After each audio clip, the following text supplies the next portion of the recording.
Iran ও Israel যুক্তরাষ্ট্রের মধ্যকার সংঘাত এখন ভয়াবহ রূপ নিয়েছে। ইসরায়েলের ওপর ড্রোন ও ক্ষেপণাস্ত্র হামলার পাশাপাশি কাতার, বাহরাইন, কুয়েত ও সংযুক্ত আরব আমিরাতে অবস্থিত মার্কিন ঘাঁটিগুলো লক্ষ্য করে হামলা শুরু করেছে ইরানের বিপ্লবী গার্ড বাহিনী আইআরজিসি। বাহরাইনের মানামায় অবস্থিত মার্কিন নৌবাহিনীর ৫ম নৌবহর সদর দপ্তরে ক্ষেপণাস্ত্র আঘাত হেনেছে বলে নিশ্চিত করা হয়েছে। এদিকে কাতারের রাজধানী দোহা ও আমিরাতের আবুধাবিতে বিকট বিস্ফোরণের শব্দ শোনা গেছে।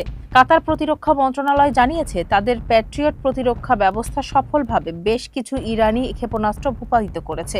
উদ্ভূত পরিস্থিতিতে কাতার, কুয়েত ও আরব আমিরাত তাদের আকাশসীমা বন্ধ করে দিয়েছে এবং নাগরিকদের নিরাপদ স্থানে আশ্রয়ের নির্দেশ দেওয়া হয়েছে। পুরো অঞ্চল এখন এক অনিয়ন্ত্রিত যুদ্ধের দ্বারপ্রান্তে।